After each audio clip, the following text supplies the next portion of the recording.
รูปแบบที่ออกไปหาเสียงทำให้ภาคประชาชนอาจจะเคลิ้มในคารมหรือนโยบายฝันหวานจริงจังไม่จริงใจจริงใจแต่ไม่จริงจังก็หมายความว่ามีเรื่องราวที่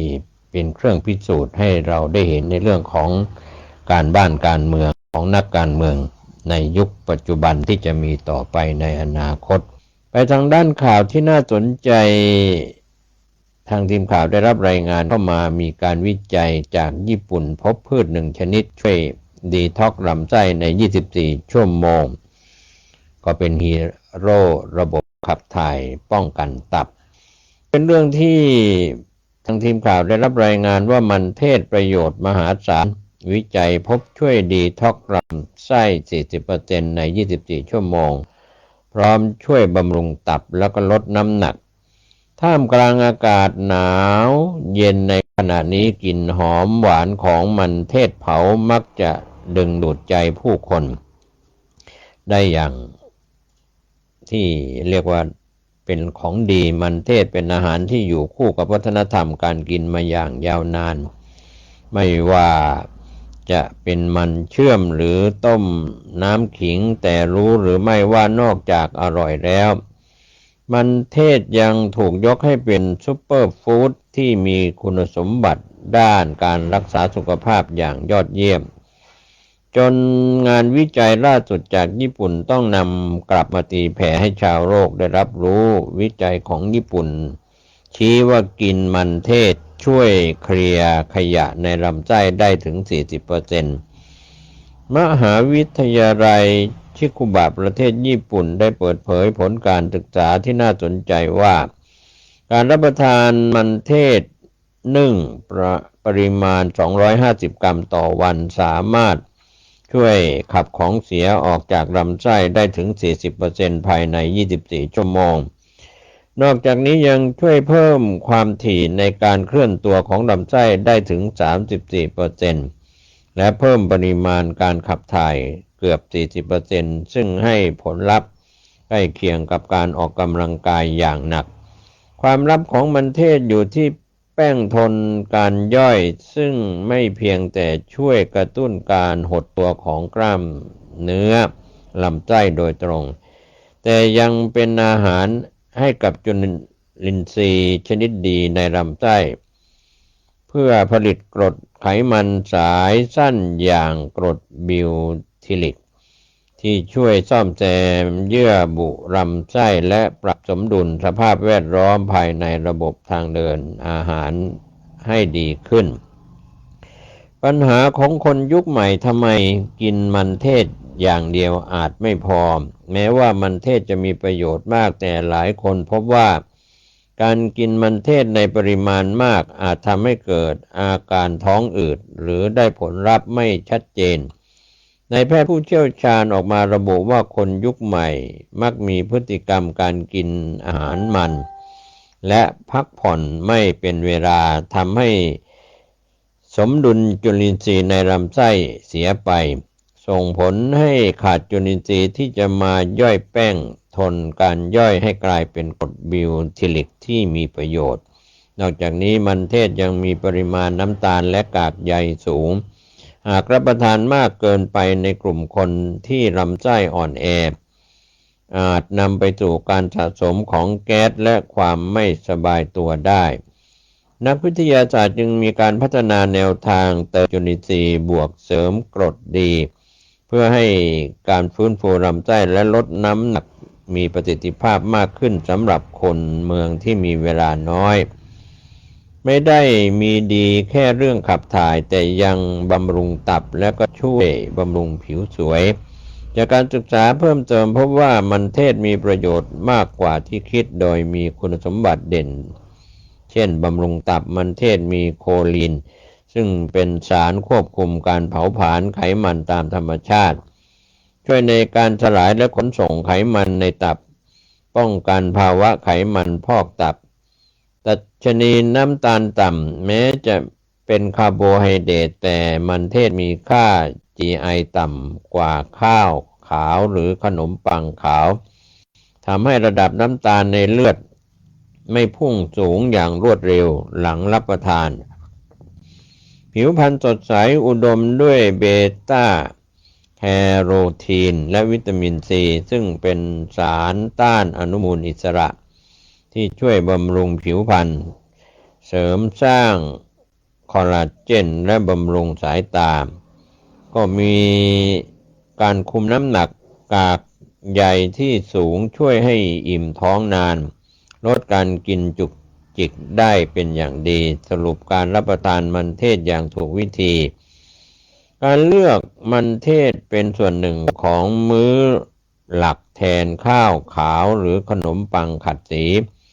เป็นทางเลือกที่ดีเยี่ยมสำหรับการรักษาสุขภาพในระยะยาวอย่างไรก็ตามสมควรเน้นวิธีการปรุงด้วยการนึ่งหรือต้มแทนการทอดและรับประทานในปริมาณที่เหมาะสมร่วมกับอาหารที่มีจุลินทรีย์เป็นอย่างดีเช่นโยเกิร์ตเพื่อให้ระบบลำไส้ทำงานได้อย่างเต็มประสิทธิภาพมันเทศแต่ละสีเหลืองส้มม่วงประโยชน์แตกต่างกันอย่างไรเลือกสีไหนดีกว่านะครับก็เป็นเรื่องราวที่เกี่ยวข้องในหัวข้อข่าวว่าวิจัยญี่ปุ่นพบพืชหนึ่งชนิดช่วยดีท็อกซ์ลำไส้ใน24ชั่วโมงฮีโร่ระบบขับถ่ายปกป้องตับนะครับก็เป็นข้อมูลที่น่าสนใจเกี่ยวกับพืชดีท็อกซ์ลำไส้ขับของเสียได้ 40% ภายใน24ชั่วโมงข่าวขึ้นหน้าจะได้รายงานเพิ่มเติมไปทางด้านข่าวไทยรัฐออนไลน์ได้รายงานตรุษจีนปี69วันไหนเช็ควันจ่ายไหว้เที่ยวพร้อมข้อห้ามที่ไม่ควรทำไทยรัฐออนไลน์ได้รายงานหัวข้อข่าวว่าวันตรุษจีนเป็นหนึ่งในเทศกาลที่สำคัญของชาวไทยเชื้อสายจีนนับเป็นช่วงเวลาแห่งการเฉลิมฉลองการรวมญาติการไหว้บรรพบุรุษซึ่งตรุษจีนปี69วันไหนวันไหว้วันจ่ายตรงกับวันอะไรบ้างไทยรัฐออนไลน์แจกปฏิทินสำหรับเตรียมตัวทำพิธีพร้อมข้อห้ามที่ไม่ควรทำในเดือนนี้ตรุษจีนปี69วันไหนเช็คปฏิทินวันจ่ายวันไหว้วันเที่ยวเทศกาลตรุษจีนพุทธศักราช2569หรือตรุษจีนปี69นี้จะตรงกับช่วงกลางเดือนกุมภาพันธ์ดังนี้วันจ่ายตรงกับวันอาทิตย์ที่15กุมภาพันธ์2569วันไหว้ตรงกับวันจันทร์ที่16กุมภาพันธ์2569วันเที่ยวตรงกับวันอังคารที่17กุมภาพันธ์2569รู้จักวันจ่ายวันไหว้วันเที่ยวในวันตรุษจีน69ต่างกันอย่างไรหลายคนอาจจะยังสับสนว่าตรุษจีนปี69ไหว้วันไหนวันจ่ายหรือวันเที่ยวตรงกับวันที่เท่าไหร่ซึ่งตามธรรมเนียมแต่ละวันจะมีการทำกิจกรรมที่ต่างกันดังนี้วันจ่ายตรุษจีนปี69วันอาทิตย์ที่15กุมภาพันธ์2569วันจ่ายก็คือวันแห่งการออกไปจับจ่ายซื้อของสำหรับเตรียมทำพิธีไหว้เช่นผลไม้อาหารคาวหวานหรือของใช้ต่างๆโดยส่วนใหญ่จะเตรียมซื้อของมงคลเป็ดไก่ผลไม้หรือขนมความหมายที่เป็นมงคลวันไหว้ตรุษจีนปี69วันจันทร์ที่16กุมภาพันธ์2569วันไหว้ก็คือวันแห่งการไหว้เทพเจ้าและบรรพบุรุษโดยจะแบ่งเวลาการไหว้ดังนี้ช่วงเช้าไหว้เทพเจ้าและสิ่งศักดิ์สิทธิ์ช่วงสายไหว้บรรพบุรุษผู้ล่วงลับช่วงบ่ายไหว้ผีไม่มีญาติหรือสัมภเวสีวันเที่ยวตรุษจีนปี69ตรงกับวันอังคารที่17กุมภาพันธ์2569วันเที่ยวคือวันแห่งการเฉลิมฉลองโดยจะออกไปไหว้ขอพรหรือเยี่ยมญาติของตนเองตามธรรมเนียมจะมีการมอบส้ม4ผลให้กับผู้ใหญ่ในขณะเดียวกันผู้ใหญ่ก็จะมอบอั่งเปาให้กับเด็กๆนั่นเองเปิดข้อห้ามวันตรุษจีนปี69ไม่ควรทำอะไรบ้างอย่างไรก็ดีตามความเชื่อและธรรมเนียมเดิมจะมีข้อห้ามหรือข้อควรเลี่ยงการทำสิ่งต่างๆในช่วงเทศกาลดังนี้ห้ามพูดคำหยาบหรือมีการทะเลาะเบาะแว้ง เนื่องจากเชื่อว่าจะนำความโชคร้ายมาให้ห้ามสระผมหรือตัดผมเพราะสื่อถึงการตัดความมั่นคงออกจากชีวิตห้ามใส่ชุดสีขาวหรือสีดำเนื่องจากสีเหล่านี้สื่อถึงความโชคร้ายห้ามให้คนยืมเงินเชื่อว่าหากให้ยืมเงินในวันนี้จะทำให้มีคนเข้ามายืมเงินตลอดปีห้ามร้องไห้เพราะจะทำให้ต้องร้องไห้หรือเสียใจตลอดปีทั้งนี้กิจกรรมที่ควรทำในวันตรุษจีน 2569 เพื่อเสริมสิริมงคลก็คือควรทำความสะอาดตกแต่งบ้านล่วงหน้าเพื่อเตรียมทำพิธีรับโชคลาภและความมีโชคลาภดีในวันตรุษจีนตรุษจีนปี 69 วันไหนคำตอบก็คือ 15 ถึง 17 กุมภาพันธ์ 2569 โดยวันจ่ายตรงกับวันอาทิตย์ที่ 15 กุมภาพันธ์ วันไหว้ตรงกับวันจันทร์ที่ 16 กุมภาพันธ์ และวันเที่ยวตรงกับวันอังคารที่ 17 กุมภาพันธ์ ทั้งนี้อาจเตรียมวางแผนงบประมาณและการซื้อของล่วงหน้าไว้เพื่อให้การจับจ่ายซื้อของและพิธีไหว้เป็นไปอย่างราบรื่นและเต็มไปด้วยความเป็นมงคลก็ขอบคุณไทยรัฐออนไลน์รายงานหัวข้อข่าวตรุษจีนปี 69 วันไหนเช็ควันจ่ายไหว้เที่ยวพร้อมข้อห้ามที่ไม่ควรทำขอบคุณไทยรัฐออนไลน์ขอบคุณท่านที่ได้ติดตามรับชมรับฟังในเรื่องตรุษจีนปี 69 วันไหนเช็ควันจ่ายไหว้เที่ยวพร้อมข้อห้ามที่ไม่ควรทำข่าวขึ้นหน้าจะได้รายงานเพิ่มเติมไปทางด้านข่าวจากกรุงเทพธุรกิจออนไลน์ได้รายงานหัวข้อข่าววิกฤตเด็กเกิดใหม่ต่ำสุดรอบ 75 ปีวัยแรงงานหดตัวสะเทือนเศรษฐกิจไทย 9 มกราคม 2569 โดยทางกรุงเทพธุรกิจออนไลน์ได้รายงานข้อมูลจากสำนักบริหารการทะเบียนกรมการปกครองกระทรวงมหาดไทยมท.รายงานสถิติประชากรทางการทะเบียนราษฎรในส่วนของการเกิดปี 2568 ที่ผ่านมา 416,574 คนเป็นเพศชาย 215,035 คนเพศหญิง 211,539 คนลดลงจากปีก่อนหน้า 1.43 แสนคนอัตราการเจริญพันธุ์รวมอยู่ที่ 0.86 เปิด10จังหวัดเกิดน้อยที่สุดโดย10จังหวัดที่มีจำนวนการเกิดน้อยที่สุดได้แก่ 1. สมุทรสงคราม598 คน 2. ชัยนาท986 คน 3. สิงห์บุรี1,010 คน 4. อ่างทอง1,148 คน 5. ตราด1,257 คน 6. ระนอง1,302 คน 7. พังงา1,354 คน 8. แพร่1,373 คน 9. อุทัยธานี1,635 คน และ 10. อำนาจเจริญ 1,759 คนสำหรับ10จังหวัดที่จำนวนการเกิดมากที่สุดก็ได้แก่ 1. กรุงเทพมหานคร 45,685 คน 2. ชลบุรี 18,061 คน 3. นครราชสีมา 13,775 คน 4. เชียงใหม่ 12,172 คน 5. ตาก 11,283 คน 6. อุบลราชธานี 1,846 คน 7. สงขลา 1,694 คน 8. สมุทรปราการ 1,309 คน 9. ขอนแก่น 9,499 คน และ 10. นราธิวาส 9,376 คน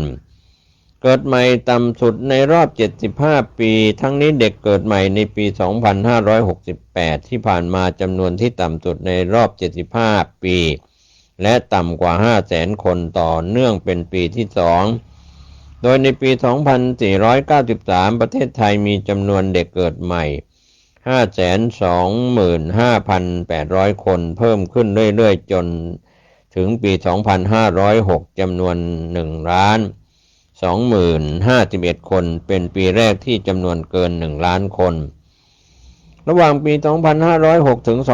2526 เป็นช่วงที่เด็กเกิดใหม่ในไทยมีจำนวนเกิน 1 ล้านคนมาตลอด โดยในปี 2514 จำนวนเกิดสูงสุดอยู่ที่ 1,221,228 คน และนับตั้งแต่ปี 2527 จำนวนเด็กเกิดใหม่ไม่ถึง 1 ล้านคน จากนั้นจำนวนการเกิดลดลงเรื่อยๆเหลือปีละ 900,000 คน 800,000 คน 700,000 คน 600,000 คน 500,000 คน และตั้งแต่ปี 2567 จำนวนการเกิดไม่ถึง 500,000 คนเป็นปีแรก โดยสถิติเด็กเกิดใหม่ 10 ปีย้อนหลังประกอบด้วยปีพุทธศักราช 2558 จำนวน 736,352 คน ปี 2559 จำนวน 7,4,058 คน ปี 2560 จำนวน 7,303 คน ปี 2561 จำนวน 666,366 คน ปี 2562 จำนวน 618,205 คน ปี 2563 จำนวน 587,368 คน ปี 2564 จำนวน 544,570 คน ปี 2565 จำนวน 52,107 คน ปี 2566 จำนวน 517,934 คน และปี 2567 จำนวน 462,240 คน ตายมากกว่าเกิดต่อเนื่องเป็นปีที่ 5 ไม่เพียงเท่านี้เมื่อดูสถิติจำนวนการเกิดและการเสียชีวิตในปี 2568 พบว่า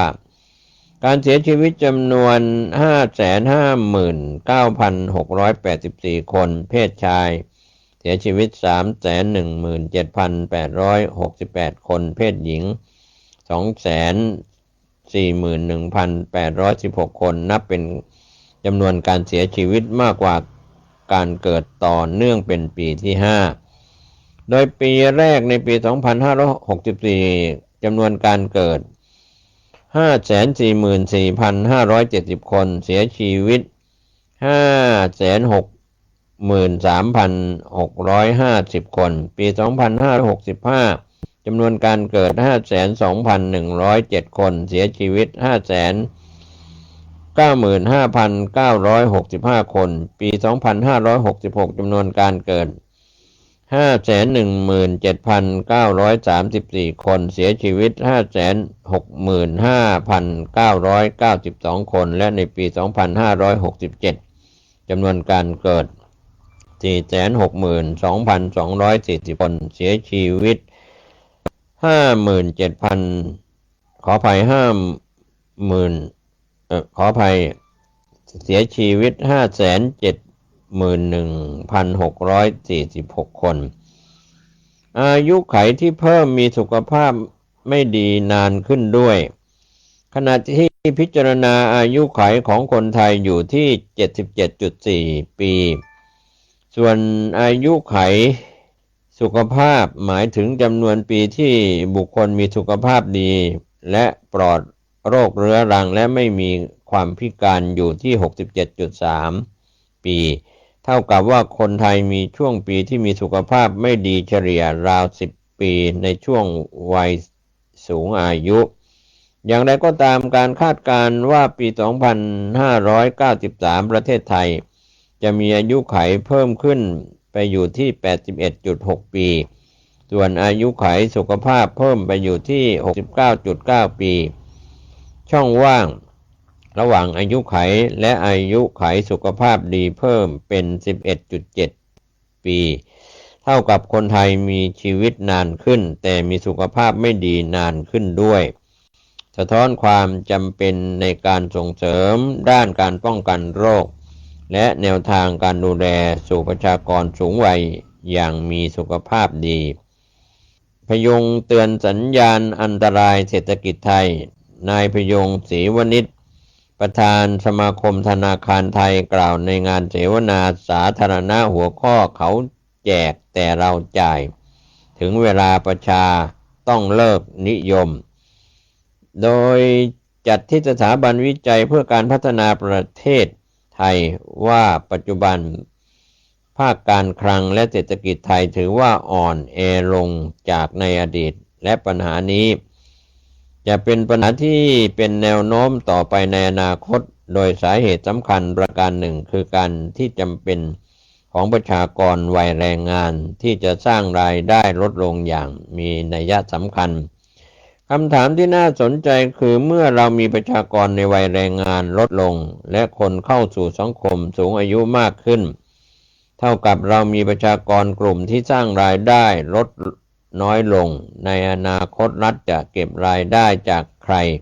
เพื่อมาหล่อเลี้ยงระบบงบประมาณและนโยบายต่างๆทั้งนี้ถ้าเปรียบเทียบขีดความสามารถกับคู่แข่งของไทยและหลายประเทศชี้ให้เห็นว่าขณะที่ประเทศไทยอยู่ในช่วงขาลงเนื่องจากโครงสร้างประชากรและรายได้ที่ถดถอยแต่ประเทศคู่แข่งอย่างเวียดนามอินโดนีเซียและฟิลิปปินส์กลับอยู่ในช่วงขาขึ้นซึ่งทำให้ประเทศเหล่านั้นมีความสามารถในการเผชิญกับวิกฤตเศรษฐกิจโลกได้ดีกว่าไทยเพราะแง่นี้การลดลงของประชากรในกลุ่มสร้างรายได้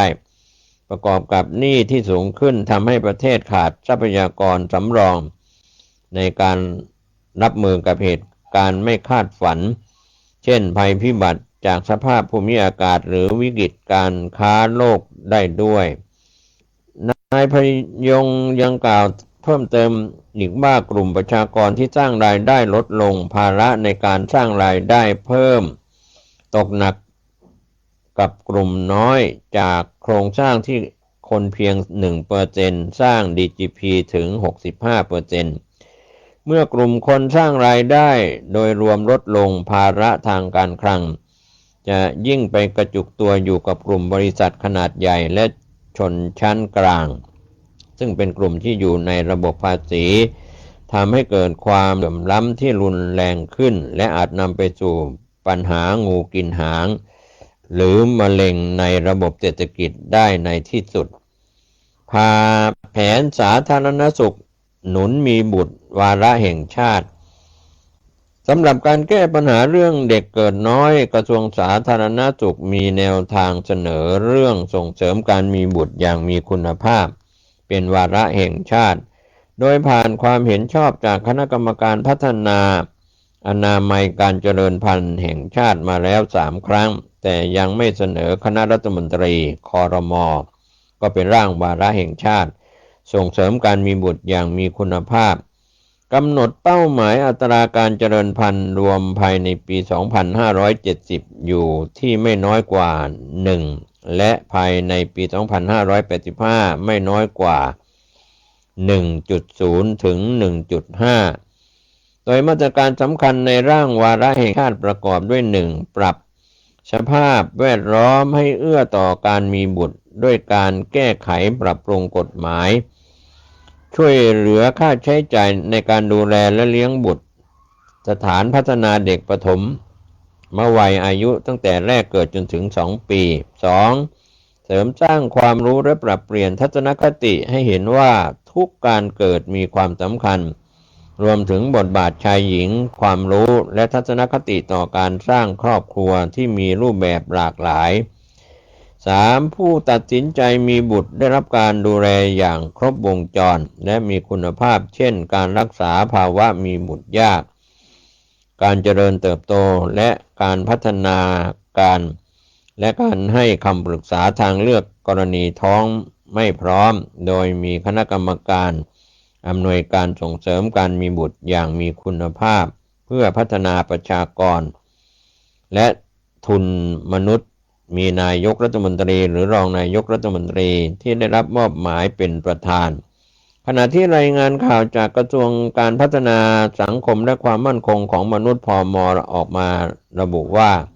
สถานการณ์วิกฤตซ้อนวิกฤตของไทยที่เจอทั้งสังคมสูงอายุและภาวะเด็กเกิดใหม่น้อยลงโดยประเมินผลกระทบเศรษฐกิจและความมั่นคงดังนี้ 1. การขาดแคลนแรงงานที่จะทำให้แรงงานในประเทศจะหายไป 2. ภาระทางสวัสดิการที่กลุ่มคนในวัยทำงานต้องแบกรับภาระค่าใช้จ่ายและสวัสดิการของผู้สูงอายุเพิ่มมากขึ้น 3. เศรษฐกิจชะงักงันเมื่อประชากรลดลงทั้งอุปสงค์และอุปทานก็จะลดลงตามไปด้วยภาพรวมเศรษฐกิจของประเทศจะไม่ก้าวข้ามกับดักรายได้ปานกลางไปได้ 4. ความมั่นคงทางการเงินภาครัฐเมื่อคนทำงานน้อยลงภาษีที่รัฐจะจัดเก็บได้ก็จะน้อยลงตามไปด้วยเป็นเงาตามตัว 5. ความเปราะบางของสังคมนำไปสู่การล่มสลายของประชากรครอบครัวจะมีความเปราะบางระบบสวัสดิการสังคมจะแบกรับไม่ไหวและอนาคตของทุกคนจะเต็มไปด้วยความไม่มั่นคงทั้งนี้เพื่อหาทางรอดจากวิกฤตซ้อนวิกฤตนี้กระทรวงการพัฒนาสังคมจะทำนโยบาย 5x5 ที่ผ่านมาคณะรัฐมนตรีประกอบด้วย 1. เสริมพลังของคนไปทำงานสร้างเสริมศักยภาพให้กับกลุ่มวัยทำงาน 2. ดูแลเด็กเล็กทำอย่างไรให้เด็กที่มีน้อยแล้วมีคุณภาพมากขึ้น 3. ผู้ดูแลผู้สูงอายุให้ผู้สูงอายุกลับเข้ามามีส่วนร่วมและผลิตภาพใหม่ในสังคม 4. เสริมพลังคนพิการให้คนพิการกลับมาเป็นผลิตภาพของสังคม 5. สร้างสังคมที่น่าอยู่เพื่อจูงใจให้คนรุ่นใหม่มีครอบครัวและมีบุตรก็เป็นมุมมองจากกรุงเทพธุรกิจออนไลน์ในหัวข้อข่าววิกฤตเด็กเกิดใหม่ต่ำสุดรอบ 75 ปีวัยแรงงานหดตัวสะเทือนเศรษฐกิจไทยข่าวคุณน่าจะได้รายงานเพิ่มเติมอันนี้ก็เป็นมุมมองให้ภาคประชากรของไทยที่มีปัญหาทั้งผู้สูงวัยเพิ่มขึ้นเด็กเกิดใหม่น้อยลงก็จะสะเทือนในด้านหลายด้านไม่ว่าจะเป็นด้านแรงงานด้านเศรษฐกิจและสังคมที่จะเกิดขึ้นกับประเทศไทยวันนี้ข่าวชาวบ้านหมดเวลาลงผมเกษตรเพชรสำริดบรรณาธิการข่าวก้าวหน้านิวขอบคุณพี่น้องสื่อสารมวลชนทุกแขนงสาขาทั้งสื่อไทยสื่อเทศข่าวภายในประเทศข่าวจากต่างประเทศในรอบ 24 ชั่วโมงท่านใช้วิจารณญาณในการติดตามข้อมูลข่าวสารไม่ว่าจะเป็นข่าวการบ้านการเมืองหรือข่าวสังคมข่าวอาชญากรรมข่าวทางออนไลน์ต่างๆที่เป็นข่าวเฟกนิวบิดเบือนหรือข่าวปลอมข่าวที่อยู่ในข้อเท็จจริงต่างๆท่านใช้วิจารณญาณในการรับข้อมูลข่าวสารอย่างชาญฉลาดเสพข่าวอย่างชาญฉลาดปลอดภัย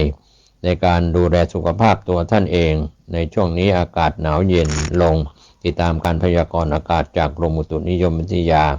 ดูแลคนในครอบครัวหน่วยงานของท่านสุขภาพด้านเสื้อผ้าเครื่องนุ่งห่มกันหนาวผ้าห่มกันหนาวช่วยเหลือผู้ด้อยโอกาสในเรื่องของผ้าห่มกันหนาวเสื้อกันหนาวให้มีความสุขกายสุขใจในช่วงอากาศหนาวเย็นนี้สวัสดีครับสวัสดีครับท่านผู้ฟังที่เคารพการแบ่งปันความคิดดีๆวันนี้ผมเกษตรเพชรสำริดวิทยากรก็นำเล่าเรื่องของการพาท่านไปไหว้พระ9 วัดหลวงในกรุงเทพมหานครและพระใหญ่ศักดิ์สิทธิ์อีก9 วัดในกรุงเทพมหานครและปริมณฑลนะครับก็ในขณะนี้ก็นำเล่ามาถึงวัดไตรมิตรวิทยารามกรุงเทพมหานครนะครับท่านผู้ฟังก็ได้นำเล่าประวัติแล้วพาไปไหว้พระที่วัดไตรมิตรวิทยารามถึงความมหัศจรรย์แห่งพระพุทธรูปทองคำระดับโลกความยิ่งใหญ่ของพระพุทธมหาสุวรรณปฏิมากรได้ถูกบันทึกไว้ในหนังสือกินเน็ตบุ๊กซึ่งเป็นหนังสือที่บันทึกสิ่งที่เป็นที่สุดของโลกไว้อย่างละเอียดจนได้รับความเชื่อถือจากนานาประเทศทั่วโลกก็ได้บันทึกความมหัศจรรย์ยิ่งใหญ่ของพระพุทธมหาสุวรรณปฏิมากรพระพุทธรูปทองคำสุโขทัยไตรมิตรองค์นี้ไว้ว่าเป็นปูชนียวัตถุที่มีคุณค่ามาก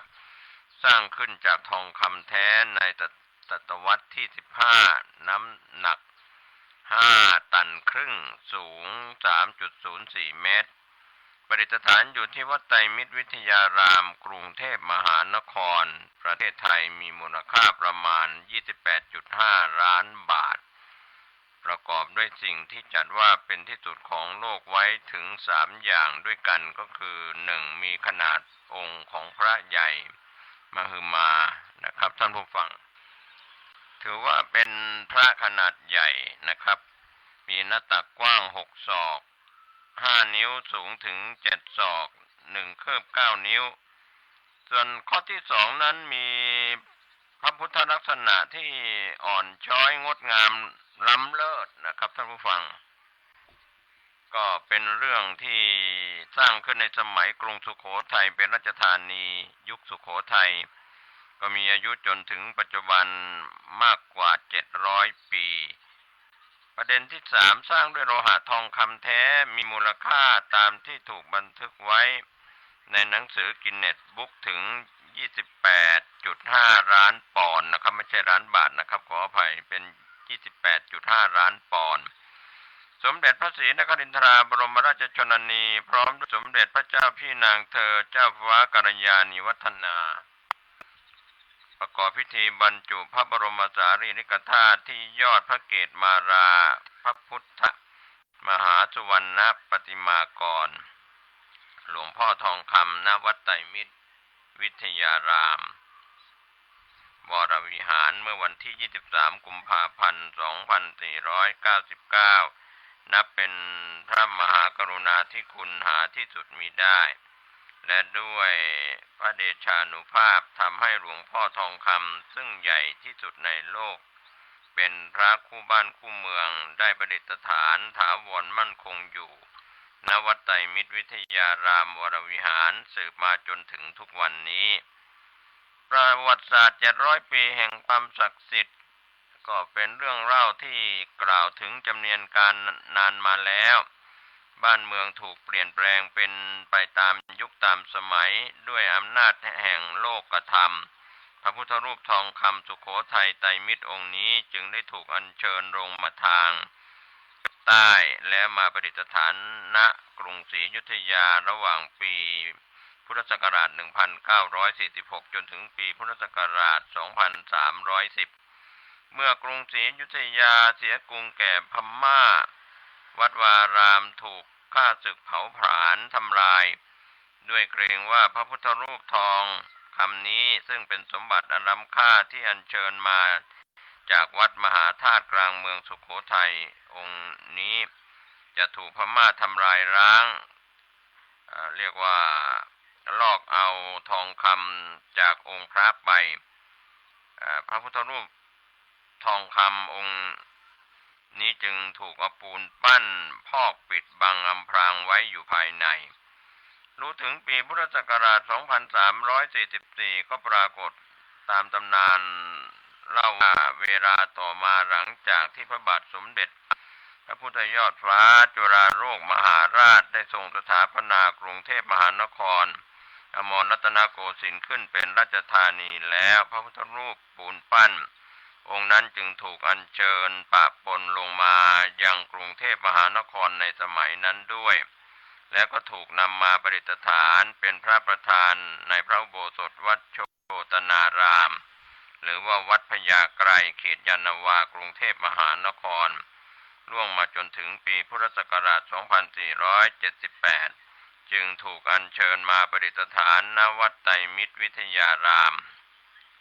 พระพุทธรูปปูนปั้นองค์นั้นก็ยังคงประดิษฐานอยู่ที่เพิงสังกะสีข้างพระอุโบสถหลังเก่าตลอดมาเป็นเวลาถึง20 ปีต่อมาก็ได้ถูกกระทบปูนปั้นหุ้มองค์พระออกมาเปิดเผยความลี้ลับให้ปรากฏว่าข่าวทำให้ชาวโลกทราบว่าเป็นพระทองคำแท้จนกลายเป็นปูชนียวัตถุมหัศจรรย์ของโลกและในวันที่ 25 พฤษภาคม 2498 ซึ่งเป็นระยะการใกล้จะถึงกึ่งพุทธกาล 25 พุทธศตวรรษก็ได้จัดให้มีรัฐพิธีเฉลิมฉลองเป็นการใหญ่จึงนับได้ว่าเป็นความมหัศจรรย์ยิ่งใหญ่แก่วงการพระพุทธศาสนาในประเทศไทย ปัจจุบันคณะสงฆ์วัดไตรมิตรวิทยารามก็ได้เก็บรักษาพระพุทธรูปทองคำสุโขทัยไตรมิตรไว้ภายในพระวิหารเพื่ออนุชนรุ่นหลังจะได้เข้าใจและรู้สึกภูมิใจในกลวิธีที่ชาญฉลาดของบรรพบุรุษไทยที่ง่ายในการแฝงไว้ด้วยความลุ่มลึกอย่างเลอเลิศที่สุดในการอนุรักษ์ปกป้องคุ้มครองปูชนียวัตถุมรดกอันล้ำค่านี้ไว้เป็นสมบัติของลูกหลานไทยสืบมาก็เป็นการเชิญชวนพี่น้องชาวพุทธศาสนิกชนเข้าชมและนมัสการกราบไหว้พระขอพรได้ทุกวันระหว่างเวลา 8 นาฬิกาถึง 17 นาฬิกาทุกวันนะครับก็เป็นส่วนหนึ่งเรื่องของพระพุทธสุวรรณเป็นพระพุทธรูปทองคำประจำวัดไตรมิตรวิทยารามสัญลักษณ์ใหม่ในส่วนของย่านคนจีนเยาวราชพระมหามณฑปเฉลิมพระเกียรติ 80 พรรษาในส่วนของเฉลิมพระเกียรติ 80 พรรษาประดิษฐานหลวงพ่อทองคำวัดไตรมิตรด้วยพระมหากรุณาธิคุณอันล้นพ้นพระบาทสมเด็จพระจุลจอมเกล้าเจ้าอยู่หัวที่เห็นแก่ความเดือดร้อนของชุมชนชาวจีนเยาวราชโดยไม่เวรคืนที่ดินของชาวจีนเมื่อต้องการที่จะสร้างถนนเยาวราชในยุคนั้นก็เป็นเหตุให้แนวถนนเยาวราชต้องโค้งไปมานี่เองนักทำเลพยากรณ์หรือสินแสดูห่วงจุ้ยนั้นเป็นเหตุให้แนวถนนเยาวราชต้องโค้งไปมานี่เองก็ทำให้นักสินแสดูห่วงจุ้ยชั้นนำต่างลงความคิดเห็นว่าถนนเยาวราชมีลักษณะถูกต้องตามหลักของทำเลมังกรทองหลงตี้หรือว่าเหล่งตี้เป็นทำเลสุดยอดตามศาสตร์ติลี่ห่วงจุ้ยนะครับหากพิจารณาจากลักษณะภูมิประเทศสำหรับทำเลหลงตี้หรือมังกรของถนนเยาวราชนี้ประกอบด้วยถนนที่เปรียบเสมือนลำตัวที่โค้งกลับไปมาได้รูปแห่งลำตัวมังกรและตลอดแนวถนนเยาวราชเป็นที่ตั้งของร้านค้าทองเรียงรายตลอดแนวถนนมากกว่า100ร้านช่วยเสริมลักษณะแห่งมังกรทองที่ชัดเจนขึ้นโดยมีส่วนหัวมังกรก็คือบริเวณวงเวียนโอเดียนแล้วก็วัดไตรมิตรวิทยารามเป็นเริ่มต้นมงกุฎทองแห่งหัวมังกรเยาวราชจุดบรรจบของถนนเยาวราชกับถนนเจริญกรุงบริเวณนี้เองก็คือที่ตั้งของวัดไตรมิตรวิทยารามซึ่งเป็นที่ประดิษฐานพระพุทธรูปทองคำที่มีขนาดใหญ่ที่สุดในโลกซึ่งเข้าลักษณะหัวมังกรทองที่โดดเด่นต่อมาปีพุทธศักราช 2542 มีการสร้างซุ้มประตูเฉลิมพระเกียรติขนาดใหญ่กลางบริเวณวงเวียนโอเดียนนะครับเพื่อเฉลิมฉลองวโรกาสเฉลิมพระชนมพรรษา 72 พรรษาขององค์พระบาทสมเด็จพระเจ้าอยู่หัวรัชกาลที่ 9ทำให้สิ่งมงคล2 สิ่งซุ้มประตูเฉลิมพระเกียรติและพระพุทธรูปทองคำของวัดไตรมิตรวิทยารามก็เปรียบประหนึ่งการสวมมงกุฎให้แก่หัวมังกรทองเป็นการเพิ่มพลังอำนาจแก่ทำเลมังกรทองเยาวราชและก็ชุมชนชาวจีนย่านเยาวราชให้มีความเจริญรุ่งเรืองสืบต่อมาจนถึงทุกวันนี้เนื่องในมหามงคลวโรกาสที่พระบาทสมเด็จพระเจ้าอยู่หัวรัชกาลที่ 9ทรงครองราชสมบัติครบ 60 ปีและทรงเจริญพระชนมพรรษา 80 พรรษาทางวัดไตรมิตรวิทยารามก็ได้ดำเนินโครงการจัดสร้างพระมหามณฑปเฉลิมพระเกียรติ 80 พรรษาเพื่อย้ายพระมหาสุวรรณประติมากรหลวงพ่อทองคำจากพระวิหารหลังเก่ามาประดิษฐาน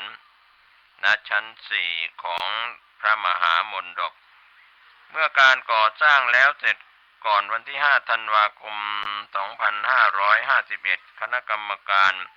จัดสร้างก็จะได้กราบทูลเชิญพระบาทสมเด็จพระเจ้าอยู่หัวรัชกาลที่9ในสมัยนั้นเสด็จมาทรงยกฉัตรทองคำขึ้นสู่ยอดพระมหามณฑปเป็นมหามงคลกับชุมชนชาวจีนเยาวราชสืบไปด้วยหลวงพ่อทองคำพระพุทธรูปมหัศจรรย์ของโลกนี้พระพุทธรูปพระพุทธมหาสุวรรณปฏิมากรหรือเรียกชาวบ้านเรียกว่าหลวงพ่อทองคำนี้เป็นพระพุทธรูปศักดิ์สิทธิ์คู่วัดไตรมิตรวิทยารามเป็นศูนย์รวมจิตวิญญาณของชาวเยาวราชเป็นพระพุทธรูปปางมารวิชัยทำด้วยทองคำแท้มีขนาดใหญ่ที่สุดของโลกจนได้รับการบันทึกไว้ในกินเน็ตบุ๊กหนังสือที่บันทึกสิ่งมหัศจรรย์ซึ่งจัดได้ว่าเป็นที่สุดของโลกหลวงพ่อทองคำเป็นปูชนียวัตถุเก่าแก่ล้ำค่าสันนิษฐานว่ามีความเก่าแก่กว่า700ปีหรือย้อนหลังไปได้ถึงสมัยสุโขทัยดังปรากฏข้อความในศิราจารึกหลักที่1ของพ่อขุนรามคำแหงมหาราชที่ว่ามีพระพุทธรูปทองคำขนาดใหญ่อยู่ณวัดมหาธาตุกลางเมืองสุโขทัยพระพุทธรูปทองคำองค์นี้มีพุทธลักษณะงดงามยิ่งนักสมดังที่ได้รับการกล่าวขวัญว่าเป็นรูปแบบของศิลปะด้านศิลปกรรมของสุโขทัยในยุคที่รุ่งเรืองมากก็ได้รับการยอมรับว่ามีความวิจิตรอ่อนช้อยกว่าสกุลช่างยุคใดความเป็นพระพุทธรูปทองคำเริ่มเป็นที่ประจักษ์ในปีพุทธศักราช 2498 นะครับท่านผู้ฟังก็เป็นส่วนที่ในประกอบพิธีอัญเชิญพระพุทธรูปปั้นประดิษฐานบนวิหารก็ได้เกิดอุบัติเหตุเชือกที่ยกองค์พระลอยจากพื้นขาดสะบั้นองค์พระตกกระแทกพื้นทำให้ปูนกระเทาะออกบางส่วนเมื่อกระเทาะปูนล้างลักที่ติดอยู่ออกจึงปรากฏเป็นพระพุทธรูปทองคำสุกปรั่งขนาดใหญ่มหึมารวมทั้งเป็นการค้นพบในรัชสมัยพระบาทสมเด็จพระเจ้าอยู่หัว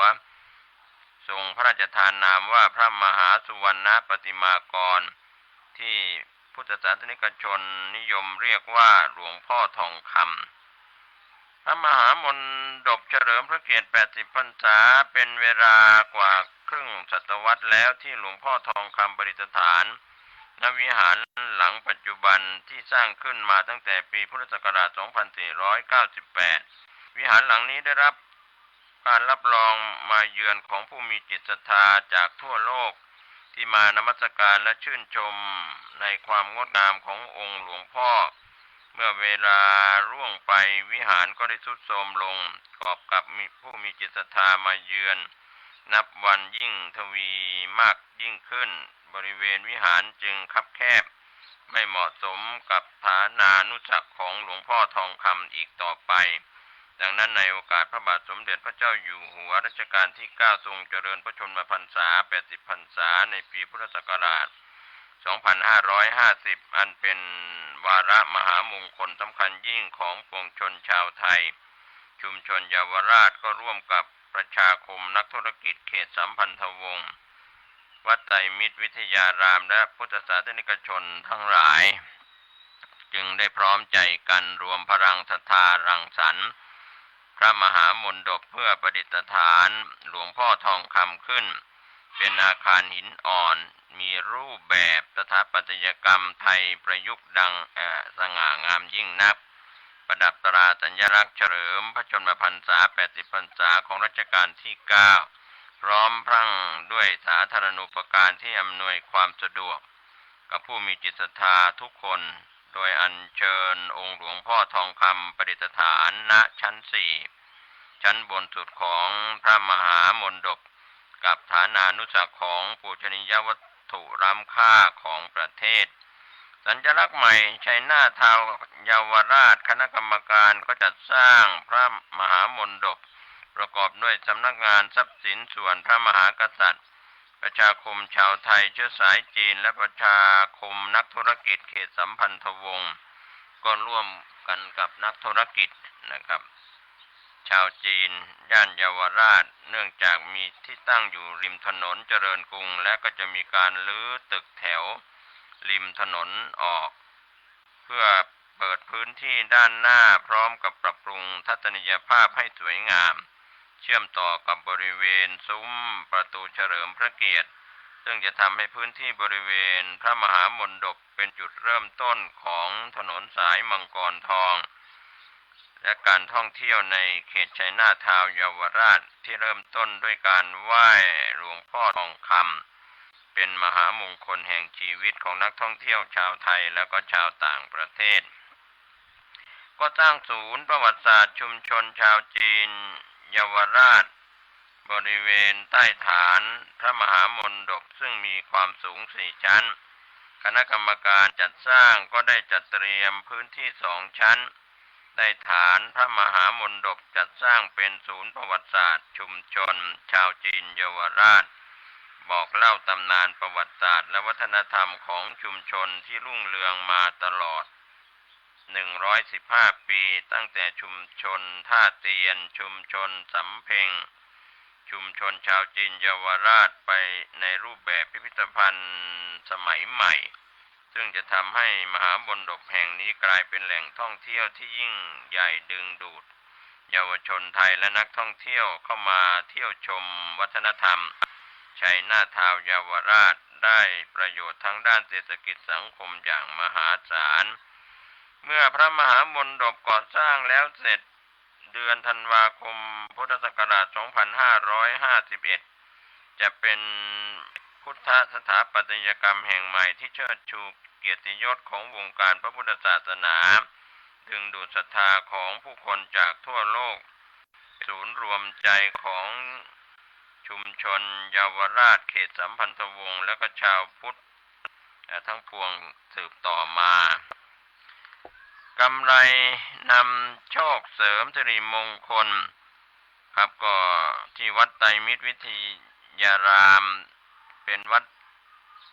อยู่กลางกรุงเป็นแหล่งท่องเที่ยวทางธรรมะ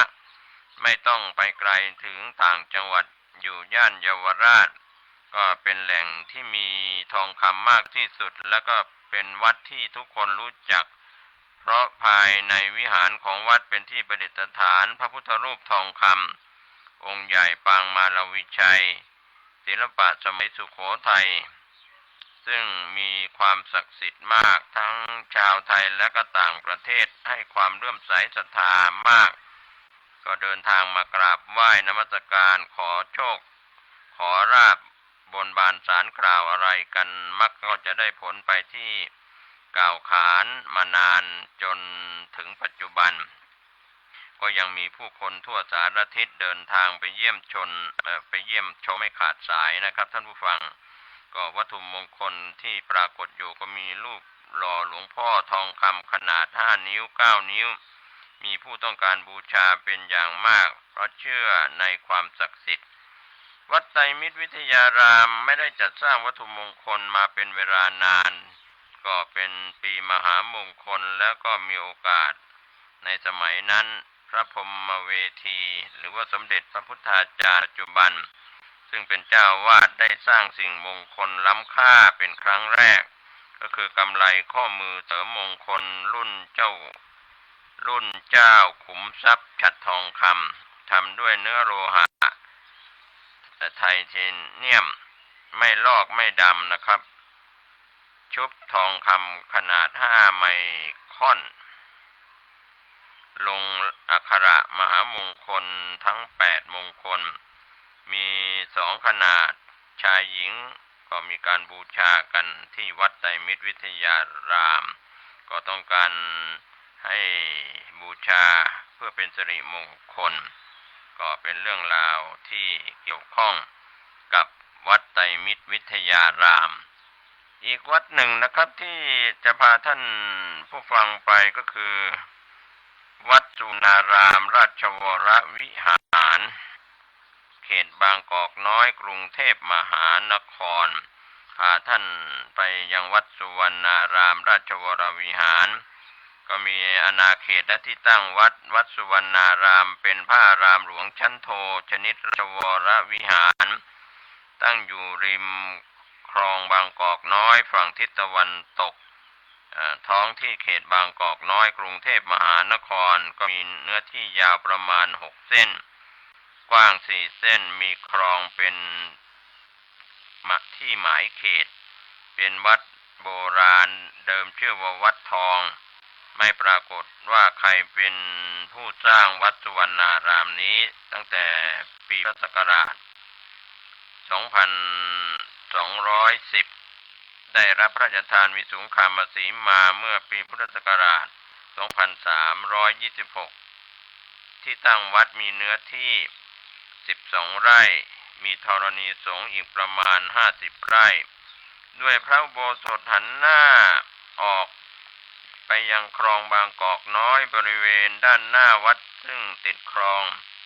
เป็นลานกว้างมีศาลาท่าน้ำข้างวัดมีลำคูขนาดทั้งสองด้านสาวดารสมัยกรุงธนบุรีว่าข่าวที่พม่ายกกองทัพมาตีเมืองพิษณุโลกพระเจ้าตากสินมหาราชยกทัพไปช่วยจึงโปรดให้ถามเจริญศึกพม่าที่จับมาได้จากค่ายบางนางแก้วว่าจะสมัครใจไปช่วยรบพม่าด้วยหรือไม่แต่เจริญศึกตอบปฏิเสธในพระราชพงศาวดารฉบับพระราชหัตถเลขาเล่มที่2บันทึกถึงเหตุการณ์ตอนนี้ว่ามันไม่ภักดีแก่เราโดยแท้ยังนับถือเจ้าถือนายมันอยู่และเราจะยกไปทำสงครามผู้คนอยู่รักษาบ้านเมืองน้อยพวกมันมากจะแหกคุกออกไปทำการจราจรข้างหลังจะเอาไว้ไม่ได้จึงดำรัสให้เอาไปประหารชีวิตเสียณวัดทองคลองบางกอกน้อยทั้งสิ้นนะครับก็เป็นเรื่องราวที่นำเล่าเรื่องของประวัติวัดสุวรรณารามราชวรวิหารพาท่านไหว้พระยังไม่จบลงก็คงจะได้ติดตามศึกษาประวัติของวัดสุวรรณารามในข่าวครั้งต่อไปขอท่านได้บำเพ็ญบุญด้วยการไหว้พระวัดที่อยู่ใกล้บ้านท่านหรือวัดที่ท่านเดินทางไปโดยสะดวกไม่ว่าจะเป็นกรุงเทพมหานครหรือต่างจังหวัดวัดในประเทศไทยมีมากมายท่านก็จะได้บุญได้กุศลได้คุณงามความดีวันนี้ผมเกษตรเพชรสำริดวิทยากรขออนุโมทนาสาธุการกับหลายคนหลายท่านที่ยังมีกำลังร่างกายแข็งแรงทั้งหญิงทั้งชายทั้งเด็กทั้งผู้ใหญ่มีโอกาสไปไหว้พระได้บุญได้กุศลได้คุณงามความดีโดยทั่วหน้า